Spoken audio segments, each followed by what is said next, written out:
হ্যাঁ, এখন কথা কও না কিসের জন্য? হ্যাঁ, লজ্জা শরম থাকলে তো এখন উত্তর দিতে, এখন উত্তর দাও না কেন? উত্তর দাও, কথা বলো এখন আমার সাথে। এখন কথা বলো না কিসের জন্য? চুপ করে আছো কেন? হ্যাঁ, অন্য সময় তো বড় বড় লেকচার স্যার, অন্য সময় তো কত কথা বলতে থাকো। এখন কখন থেকে তোমার সাথে কথা বলতেছি, একটা কথার উত্তর দিচ্ছ না, ঘটনা কি?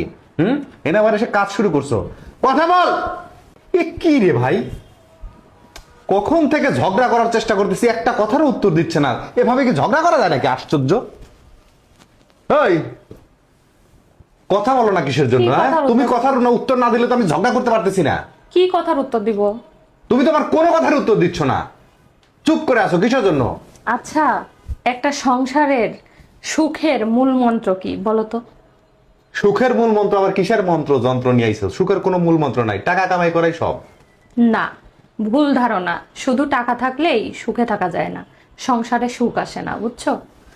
একটা সংসারে সুখের মূল মন্ত্র হচ্ছে চুপ করে থাকা, ধৈর্য ধরা আর মুখ বন্ধ করে রাখা।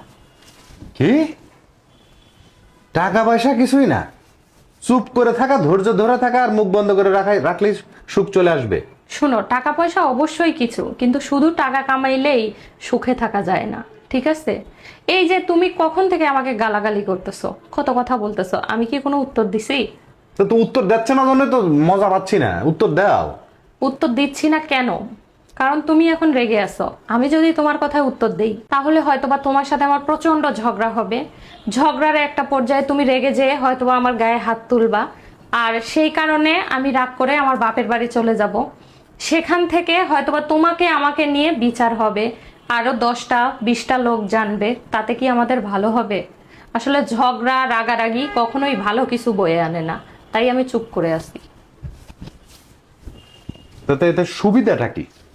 সুবিধা এই যে তুমি আমাকে কত কথা শোনাচ্ছ না রাগ করে। এখন তো আমি তোমার কথার উত্তর দিচ্ছি না, দেখো তোমার রাগ কিন্তু আস্তে আস্তে কমে গেছে, ঠিক আছে? কিন্তু আমি যদি তোমার মুখে মুখে তর্ক করতাম, তোমার রাগ কি কমে যেত? আরো বাড়তো। তাই আমি চুপ করে আছি। তাহলে সব থেকে বড় মূল মন্ত্র কি? চুপ করে থাকা, মুখ বন্ধ রাখা এবং ধৈর্য ধরা, স্বামী স্ত্রী উভয়ের ক্ষেত্রেই। এটাই সংসারের সুখের মূল মন্ত্র। মানে তুমি কি বলতেছো যে এই সেম কাজটা আমারও করা উচিত? অবশ্যই। যখন কারো স্ত্রী অতিরিক্ত রেগে যায় কিংবা কোনো কিছু নিয়ে চিল্লাচিল্লি করে, তখন স্বামীরও উচিত চুপ করে থাকা। কারণ স্বামী স্ত্রী উভয়কে নিয়েই তো সংসার, তাই না? সবসময় স্ত্রীরাই স্যাক্রিফাইস করবে এমন না, স্বামীদেরও করা উচিত, বুঝছো? এই জন্যই তো মজাই লাগলো না, আজকে ঝগড়া বিবাদ শুরুই হলো না। তবে তুমি একটা সঠিক কথা বলছো, আসলে এখন আমার রাগ কমে গেছে। অনেক ধন্যবাদ তোমাকে। তোমার মতো বুদ্ধি থাকলে কোনো সংসারে আর ঝগড়া হবে না।